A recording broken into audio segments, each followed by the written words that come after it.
This episode is brought to you by Prime. Obsession is in session, and this summer, Prime Originals have everything you want. Steamy romances, irresistible love stories, and the book-to-screen favorites you've already read twice. Off Campus, Elle, Every Year After, The Love Hypothesis, Sterling Point, and more. Slow burns, second chances, chemistry you can feel through the screen. Your next obsession is waiting. Watch only on Prime. As women, our birth stories are an important part of who we are. But unfortunately, the birth plan we pictured in our heads can unravel before our eyes and lead to serious medical interventions, such as a cesarean. So how do you heal from the unexpected turn of events? Or, if a scheduled cesarean is the only option, how do you learn to accept this outcome and birth with love and awareness? I'm Shelly Rahim, a Birthing from Within childbirth mentor and prenatal yoga instructor, and this is Preggy Pals, episode 56. Is that a plus sign? Pink or blue? Hospital or home birth? What type of food should I be eating? I think I just peed myself. I'm pregnant, and I have to exercise. What pregnancy glow? Wait, was that a contraction? Gotta make these pants fit. I've got kinkles. What do you mean there's more than one? You've got the symptoms, and now you've got the support you need for a happy 9 months. This is Preggy Pals, your pregnancy, your way. Welcome to Preggy Pals, broadcasting from the Birth Education Center of San Diego. Preggy Pals is your weekly online on-the-go support group for expecting parents and those hoping to become pregnant. I'm your host, Sunny Galt. Have you joined our Preggy Pals Club? Our members get all of our archived episodes, bonus content after each new show, plus special giveaways and discounts. You'll also get a free subscription to Pregnancy Magazine. So you can see our website, preggypals.com, if you'd like some more information. Thanks to everyone who is listening to this episode through our awesome Preggy Pals app. It's available in the Apple and Android marketplace. This is the best way to listen on the go, like when you're out pushing your stroller or waiting for your next OB appointment. And it's absolutely free, so you can download your app today. All right, let's introduce our panelists here in the studio. You guys know me. I'm Sunny. I am 35 years old. I am pregnant again with my third baby. Due date, actually, I haven't even had my first appointment yet, but I'm assuming it's the beginning of December. That's what Baby Center tells me. And obviously don't know the gender yet. I have 2 little boys at home, Urban and Sayer. Stephanie. Hi, I'm Stephanie Soffeld. I am just about to turn 30. I'm a gemologist by trade, but I am now a producer for Preggy Pals. Yay! We love to have you here. I had my baby girl, Savannah, in January of this year, so she's just about 4 months old. And we did have an unplanned cesarean. Okay. And Lada, welcome to the show. Hi, I'm Lata Srinivasan, and I'm 36, and I'm a homemaker. I already have a baby, 17 months, Anushka, and I'm pregnant again with twins this time. Oh my goodness, I didn't know that. Congratulations. Thank you. And I'm due in September. And I had an unplanned C-section the first time. Okay. All right. Hoping to avoid a C-section this time, I'm assuming. But with twins, it's kind of hard to... I know they like to take them early, you know. Well, this is the fight I've been having with my doctors, but I'm hoping for the best. And let's see how the events turn out to be. We're in your corner, Lada. We're rooting for you. Thank you. Tracy, what about you? Hi, my name is Tracy Jackier, and I'm 39. By profession, I'm a social worker, but right now I'm a stay-at-home mom. I have a 4-year-old daughter named Kaya, and I just had my son Asher, and he is now 6 weeks old. I also had 2 cesarean births, and the first one was planned, but it was planned near the end of the pregnancy. So I had like the whole 9 months to prepare for a natural birth, and then I ended up having to go with a C-section. So that's the type of birth I had. So. Yeah, and I forgot to mention my types of birth. My first son was a vaginal birth, but I had some complications with him. And then moving forward with my second, they said, you know, we can't tell you have to have a cesarean, but you basically have to have a cesarean or these complications can erupt and turn into stuff you don't even want to deal with. And so my second was a planned cesarean. I knew from the very beginning. After my first son was born, they told me, hey, future babies need to be C-section. So I knew even before getting pregnant that it needed to be a cesarean. So we are in the cesarean club here today. Ladies, thank you so much for joining us. Girl, Winter is so last season. And now spring's got you looking at pictures of tank tops with hungry eyes. Your algorithm is feeding you cutoffs. You're thirsty for the sun on your shoulders. That perfect hang on the patio sundress. Those sandals you can wear all day and all night. And you've had enough of shopping from your couch. Done hoping it looks anything like the picture when you tear open that envelope? It's time for a little in-person spring treat. It's time for a trip to Ross. Work your magic. Here's a question from one of our listeners. This comes from Jamie from Maine. And Jamie says, I had stitches with my last C-section and my scar healed beautifully. My new OB had a hard time even finding it. It had healed so well. My new OB does staples, but said he would do stitches if I prefer. Apparently, he thinks staples heal better and the scar looks better. He said my staples would be removed before I left the hospital, but I had such great success with the stitches, I'm worried about the staples not healing as well as the scar being ugly. And Jamie, I just have to say before we pass this on to our experts, I had a C-section. I was very concerned about staples too. Actually, I didn't even think to ask the question of staples versus stitches, but I had heard bad things about staples. And I have to say, I'm pretty pleased with my scar, but I also, I also did hear that it depends on the OB. So anyways, let's get the take on this from our resident OB, Dr. Kapitanakis. Hi, Jamie. This is Dr. Nicholas Kapitanakis. I'm an OBGYN in San Diego, California, and I think you pose an excellent question. The debate rages, do staples or stitches prevent scarring?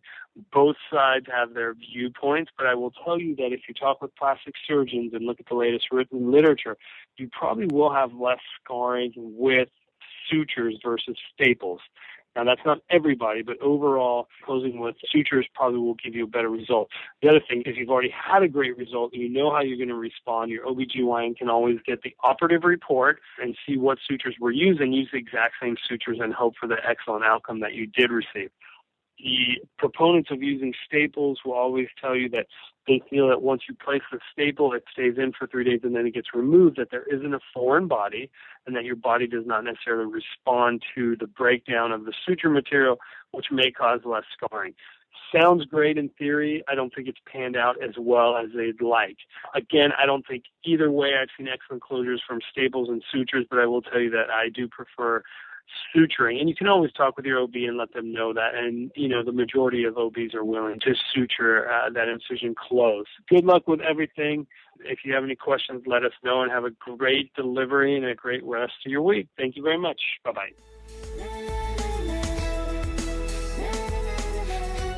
Today's episode is very important because it deals with how to process and overcome unpleasant feelings associated with having an unwanted cesarean section. We have 3 panelists here in the studio, including myself, whose birth plans did not involve C-sections, and still that's how our children were born. For all of our pregnant listeners out there, this episode is not intended to scare you. We certainly don't want to do that, but it is information we believe will be helpful should you find yourself in a similar situation, and of course, we want you to be as prepared as possible. Shelly Rahim is our expert. She is a Birthing from Within mentor and a prenatal yoga instructor. Shelly, welcome to our show. Thank you. So before we dive into how we heal from this, because that is the focus of the episode, I think first we need to share more about our experiences. And because we do have 3 panelists plus myself here in the studio. Unfortunately, we can't spend a lot of time sharing our birth stories, but I still wanted to give our listeners an idea of where we're all coming from. So, Stephanie, I'd like to start with you and share some brief things about your birth, the type of birth that you wanted, how you knew that you needed a C-section, what led up to that, and then your feelings after the birth. Okay, so with it being, my first, I didn't really know what to expect. So I wasn't, saying I was going to for sure have a natural birth, but I was just, going to play it by ear and see what happened. And so going into it, I started having contractions and ended up having prodromal labor for a few days. So just labor that didn't progress. And finally, after a few days of constant contractions, then I woke up one morning and was like, oh, okay, this is the real thing. Oh, okay, so more intense contractions. So went to the hospital. I was 4 centimeters, but I was exhausted already because I had been having contractions for 3 days. So I did end up getting an epidural right away. And so, naturally just progressed. I, got to the stage of pushing, and I ended up pushing for 3 hours. And Savannah was just, she was posterior, so she was sunny side up, and her head was tilted back. So they couldn't turn her, and I had the epidural, so I couldn't do, different positions to try and turn her back. So I ended up with the C-section. So I pretty much had no warning. They're like, you know what? You've pushed enough. You're exhausted. Let's just do this. She's got to come out. Yeah. And how did you feel when they suggested the C-section? What was going through your mind at that point? Part of me, I was so tired and I just wanted it done. Part of me was like, do it already. Just cut me open right this second. I don't need more drugs. Just do it. And then the other part of me was just so disappointed because I had already put in so much work. Sure. And so I feel like I had 2 births in one. And for her too, they ended up having to use forceps to get her out in the C-section because she was so pushed into my pelvis. Yeah. Because you had progressed so far. Yeah.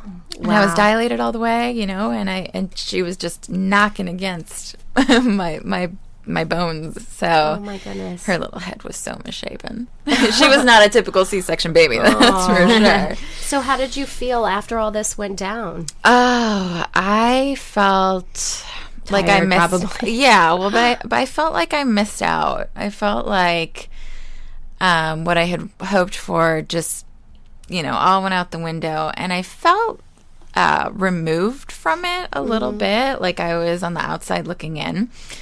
Because my husband had to do everything, and he was amazing. He was absolutely wonderful, and he, I couldn't get out of the hospital bed for 2 days, and even then when I did, that was not fun because all of my energy was just completely gone. Right. And so he did everything, and I felt like he got that bond with her first when I was like, that's my bond. I should have that bond. But I couldn't get up to change her diaper. I couldn't, I couldn't do any of the things that I had hoped to do when she was born. So it was disappointing, and it was, I felt guilt. I felt all kinds of emotions. Guilt that it wasn't a natural birth, guilt that, just, I guess, guilt for not having that initial bond with her.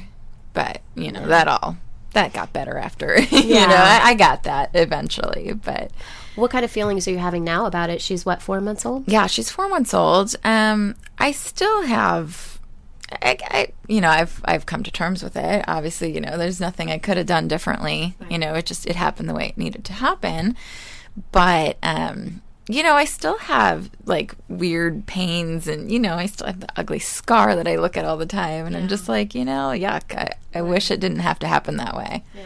And so not having been able to prepare for it, maybe I still have some feelings towards it, but it was what was meant to happen. Sure. Okay, thank you for sharing that. Lata, tell us a little bit more about your experience. Well, I was prepared for a normal vaginal birth, and I had taken Shelley's prenatal yoga, and I was this warrior, and I knew I would have a normal birth, so I was like confident about it. I even signed up for a doula, so I went prepared. Sure. And like Stephanie, I also had these contractions for about a day before, and it didn't progress much. And then after one whole day and night, in the morning, the contractions were intense, and I went to the hospital, and I was already 6 centimeters by then.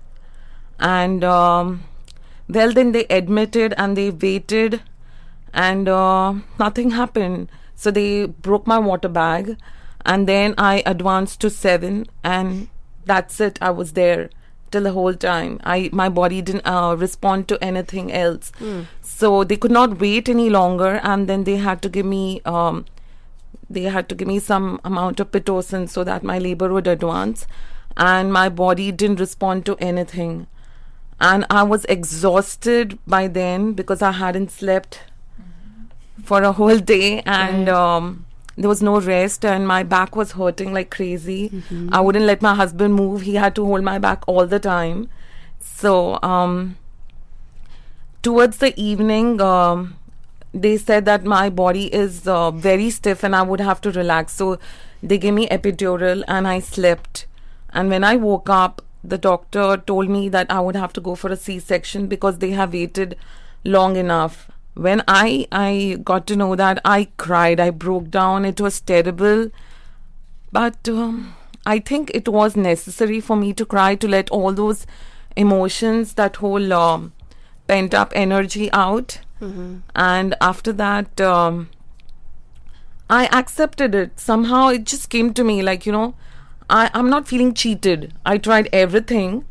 I did the right things. And if my body is not responding, I know there is this mind and body conflict right now, but I would have to go one way. So I kind of accepted this, that this is a way, they have taken the right decision now, and I'm not feeling cheated. After you were able to process it, and maybe in the coming weeks afterwards, how did you feel about your cesarean? Did it stay with you as something, listen, this is what I had to do, and were you able to move past it, or is it still something that's in your head?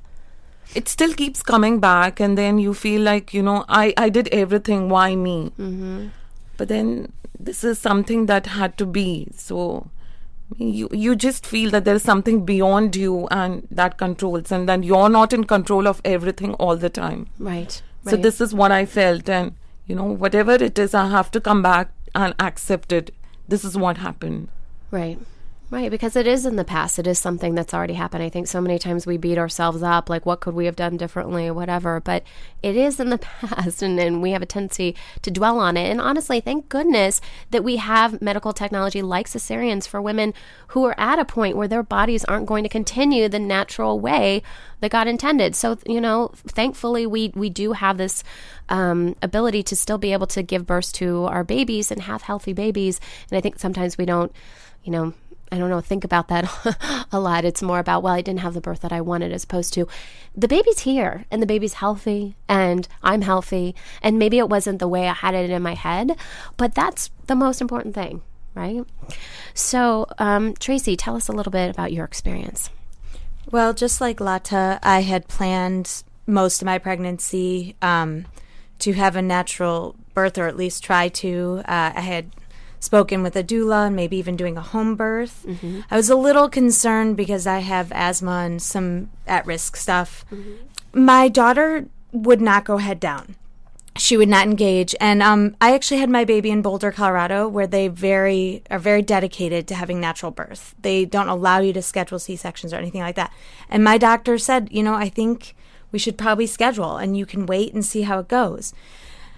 And I was devastated, in that moment. I was devastated. I had prepared. I had taken prenatal yoga. I was the warrior. I did birth blessings and all these different things to be that woman that I needed to be, or whatever, have that courage and strength and do it naturally. But, a big part of who I am and the wisdom I've gained over time is acceptance. And I think that's a huge thing for women, is to, have your determination and your plan and your desires, but understand, like Lata was saying, and I completely agree with you, that you don't have control over everything. Right. And I had to really just accept the fact that what I had planned for so long and what I wanted wasn't going to happen.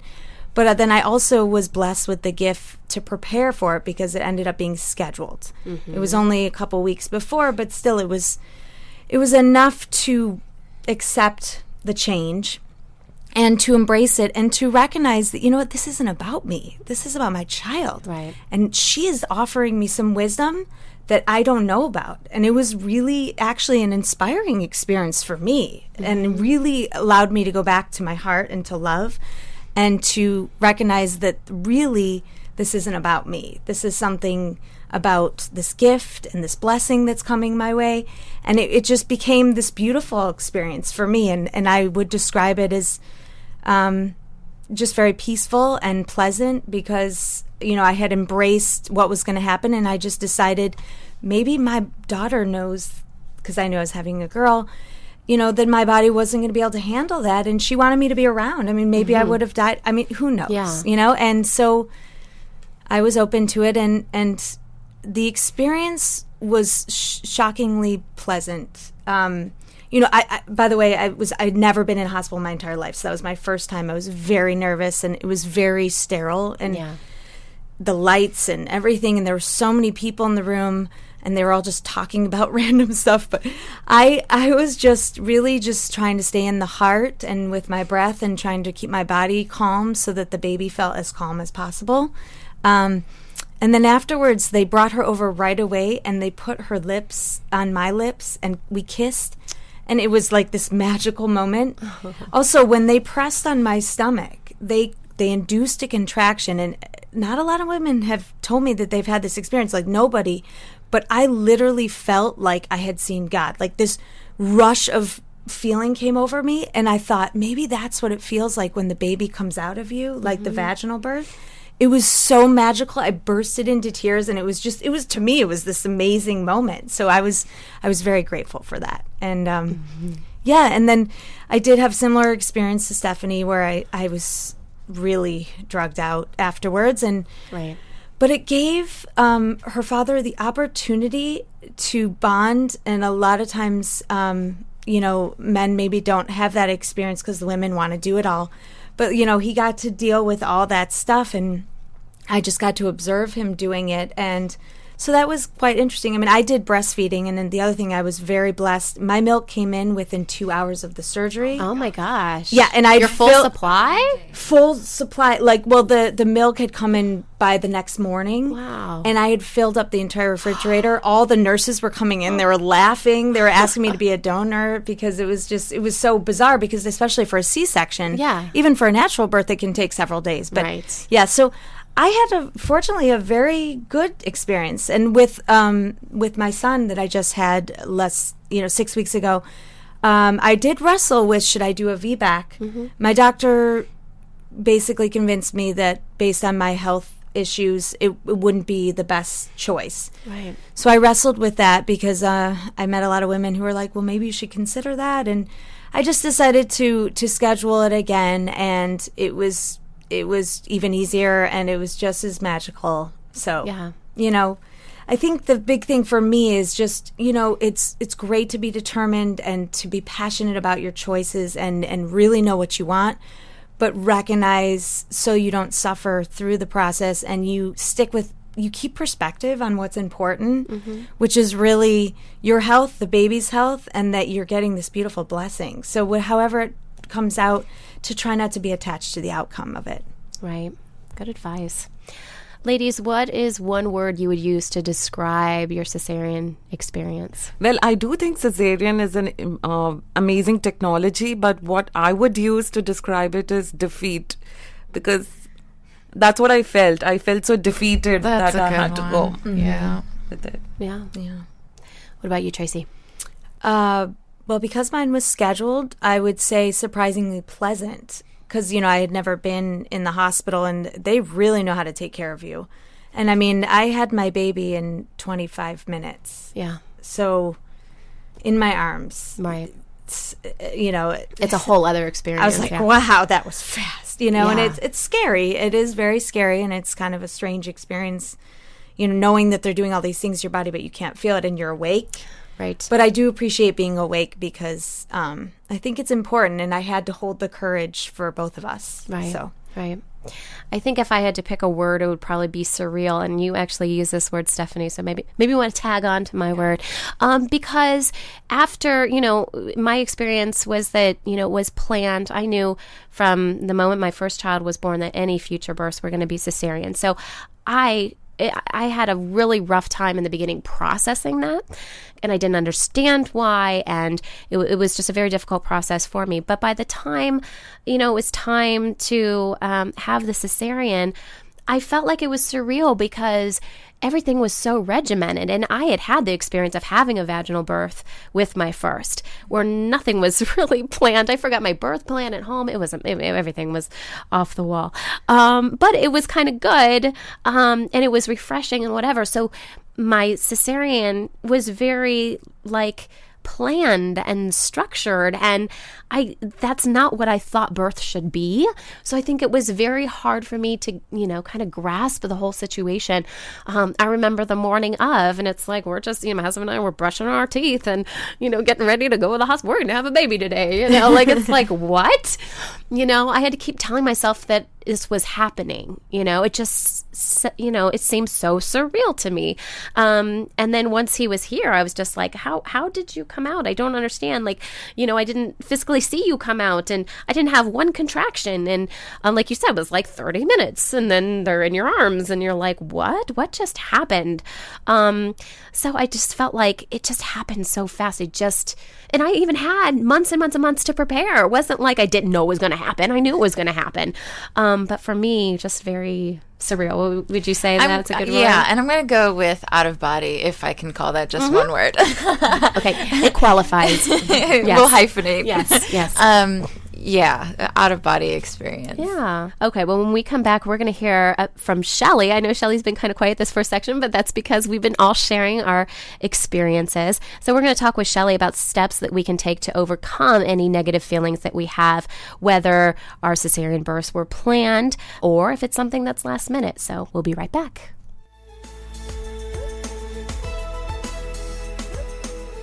Welcome back. Today we're discussing how to heal from an unwanted cesarean birth. Shelly Rahim is our expert. She is a birthing from within mentor and prenatal yoga instructor. She also works with moms healing from birth trauma. So Shelly, I know you've been with us all along, but welcome to Preggy Pals. Thank you for being here.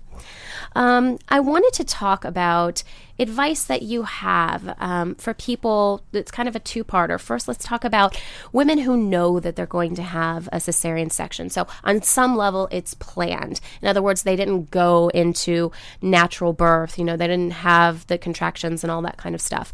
And that is basically what myself and Tracy experienced. We knew in advance. It was something we had to process beforehand.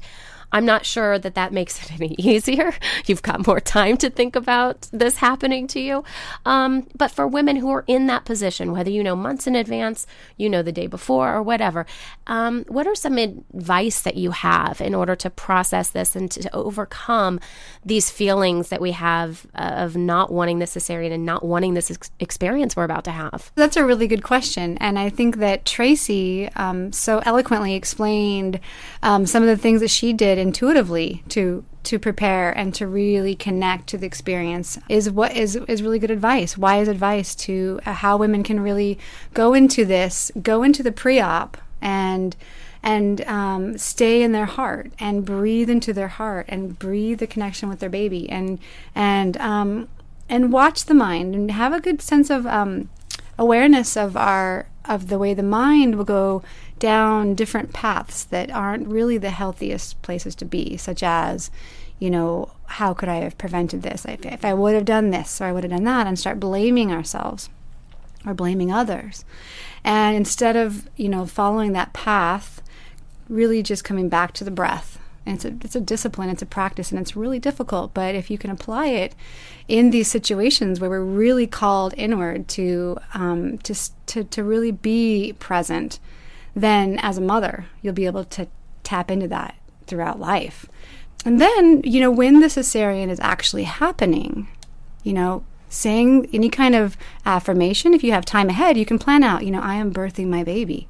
I am birthing my baby. I am, so connected to my baby. Whatever affirmation you can keep say as these are all angels here helping you to be born. See the team as a really beautiful team of people all bringing you birth, helping me to birth you.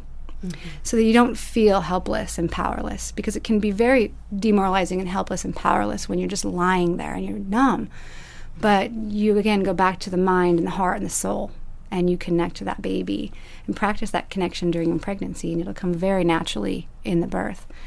And then immediately after that baby comes out, they will take the baby right over to the warmer and do all the checking in, and then that's where the dad can come in, just like Stephanie was saying.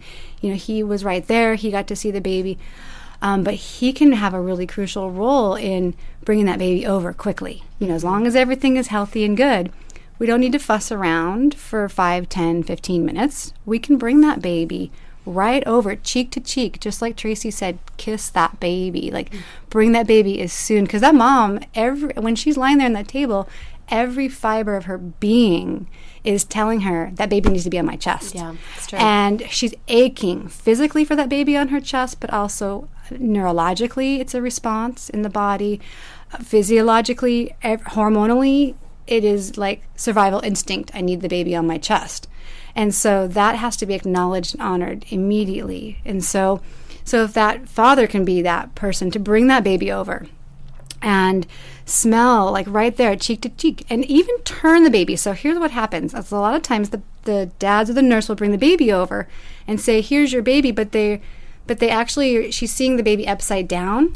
Yeah, it's awkward. It's awkward. Yeah. So if it takes a little extra effort, but if the dad or the nurse can turn the baby, it takes a little extra handling, kind of awkward to handle, but turn the baby in a way so that she's lying there and the mama can see the baby's face, but not upside down, if that makes sense to the listeners. Mm-hmm. Not upside down. Then that memory of that baby's face goes right into her soul. And so the separation is not as hard. Yeah, because, I just had him 6 weeks ago, so it's still really fresh for me. My husband looked over and watched them pull him out, but when they put him over the sheet so I could see his face, I couldn't it was like, he was so adorable. I just couldn't believe it, And all those things you're talking about, Shelley, we actually did. I had the lavender. I had every song picked out in order to help coach me through it and to stay bonded. And it really does work. It really, really makes it amazing. So if you know you're having a planned cesarean, these are little things you can do. Like you can tell them before it's your birth plan for the cesarean. We would like for you to hold that baby up immediately over the curtain so I can see the baby. And then you don't see the baby upside down. You see the baby straight on. Right. And then you have that, it's my baby moment, just like mamas who have the vaginal birth have that. You have that too. And so that's huge. Put that in your birth plan if you're having a cesarean birth.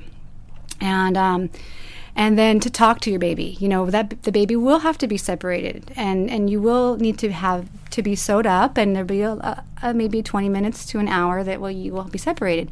So in that moment when you're kissing your baby and you're smelling and you're snuggling before you separate, Mama's right here with you. Mama loves you so much, and I'm going to be right there, and we're going to nurse very soon. Okay, so the other side is for women out there who, perhaps they already started the birth process, they went into labor, labor did not progress, and it ends up being a cesarean. So a lot of the times I'm assuming, this hasn't happened to me, but for the ladies here, I would imagine you're somewhat in a fog. Everything's happening so fast. I don't know if you have a lot of time to process these feelings until afterwards. So once your baby is born, what advice do you have for mothers out there that have been through a cesarean that was unplanned, that they didn't want, but are processing those feelings afterward? Processing birth afterwards is a really important. It's really good to not be telling your birth story to everybody. Really kind of just keep it more internal for a while until you're ready, because it will evolve over time. But when you're at home and you're nursing that baby, or when you're up late at night and the thoughts come into your head, oftentimes what will happen is we will go into and replay the birth in our head and then think of, well, if I would have done this prenatally, or if I would have done that, I could have prevented this. Or, which is what that's doing, is we're blaming ourselves, really. Right. Ultimately, we're going down and we're saying, it's my fault. I didn't do enough, affirmations. I didn't do enough yoga. I didn't do enough this. I'm not good enough. Right. Is what it kind of comes down to. Ultimately it comes down to. And then the other part that we can do also, other thing we tend to do is maybe blame others and say, well, if my doctor would have been this, if he would have said this, if he didn't say that, I would have been more empowered. Or, if my husband would have been more supportive. Or, we kind of look for either blaming ourselves or we blame others. The mind is just really looking for an answer to why it happened the way it did. Some things you can do in order to, in those very precious days afterwards when you're spending time just processing and healing on your own, you can really start to journal. And so this is some advice I'm giving you from Pam England's book, The Labyrinth of Birth. Write down, stream of conscious writing, just what was your pre-birth fantasy, and then what was it you were hoping everybody to be in that moment? So just let it all out on paper. And then you close your eyes and you go inward and you let your birth story sort of play in your mind like a video. You just kind of let it start from labor all the way till immediate postpartum. And you play it in your video and you watch for moments that are really charging, like that really charge, emotionally charged moments. And take note of that. Take note of those. Just jot them down, a few words, in the pre-op or when my baby was taken away, or just kind of do some quick notes and jot it down. And then go in and think about one of those that's wanting to be understood more, one of those charged moments. Go back to that and then close your eyes and visualize it again and write it down. Write this question down. Allow yourself to answer it from within your heart. What are you telling yourself about yourself because this happened? So things like I am powerless, or it's a negative self-belief that we end up carrying, not on a conscious level, but we carry it with us as a mother. So then, what you can do is, I'm just going to read to you this beautiful quote by Pam England in there. And you can read this and then really hope the wisdom, sinks in so you can find a new belief and let that old belief die. She says, self-love and forgiveness are the keys to healing.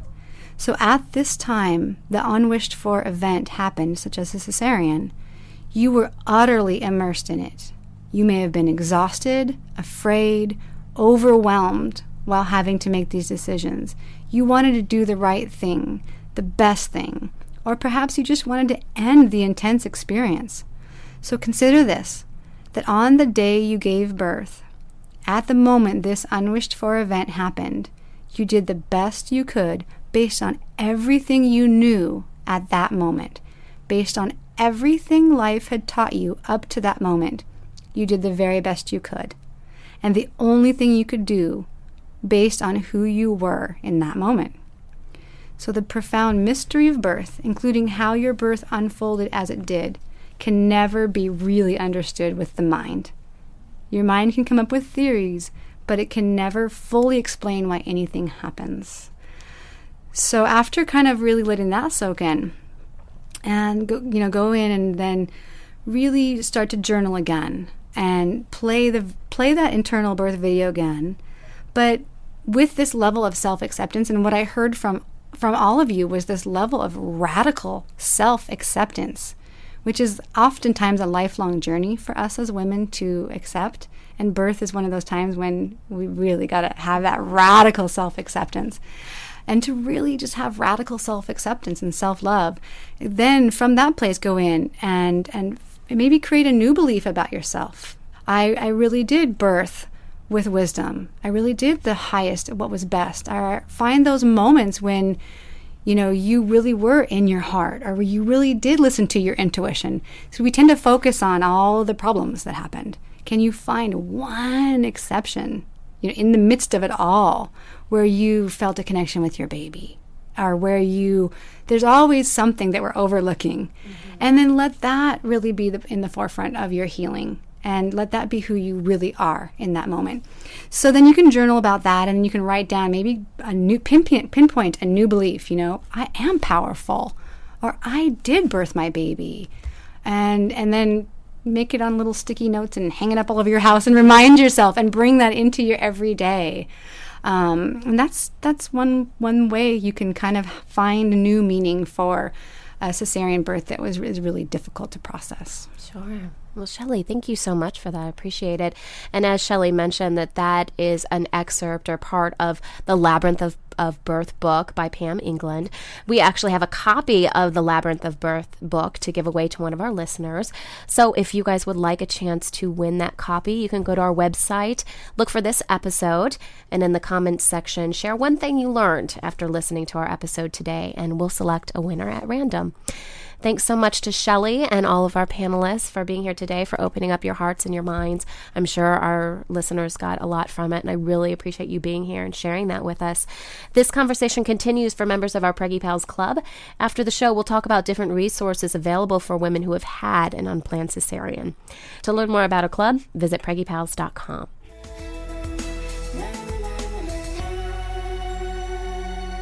Before we wrap today's show, here's Jeanette McCulloch with some of the best online pregnancy resources.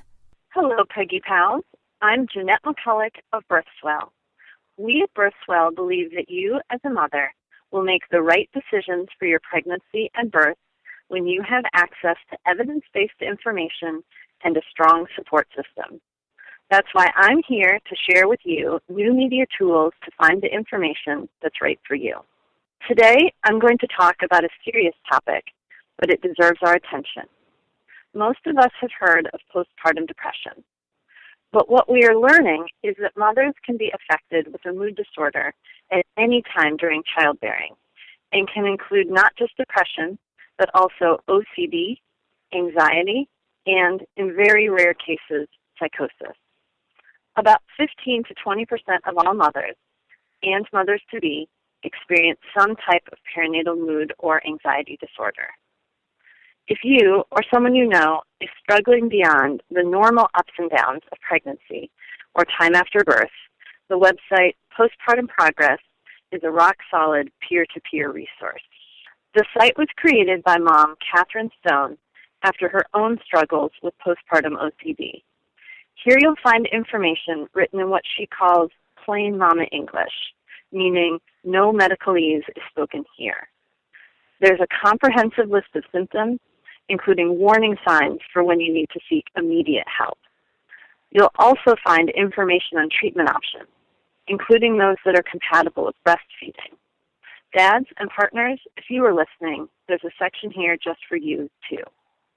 Most importantly, when you're reading, you feel like you are hearing from someone who just gets it.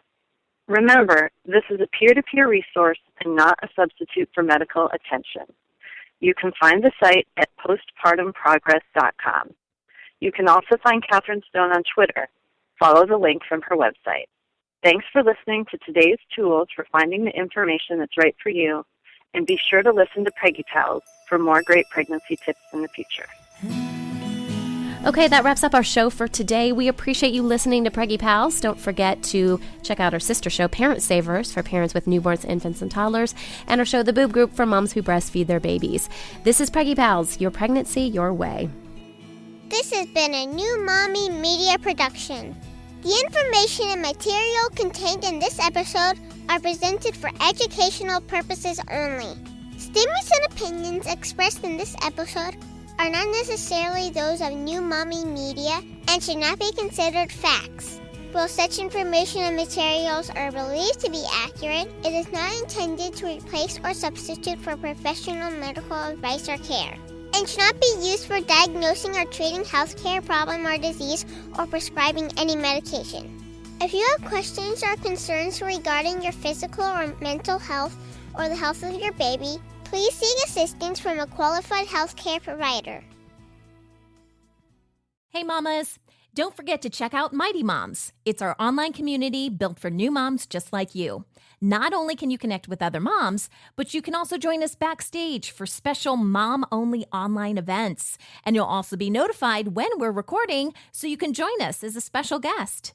Visit our website, newmommymedia.com, and click on the Mighty Moms banner. It's free. That's newmommymedia.com. See you there. Hey mamas, don't forget to check out Mighty Moms. It's our online community built for new moms just like you. Not only can you connect with other moms, but you can also join us backstage for special mom-only online events. And you'll also be notified when we're recording so you can join us as a special guest. Visit our website, newmommymedia.com, and click on the Mighty Moms banner. It's free. That's newmommymedia.com. See you there.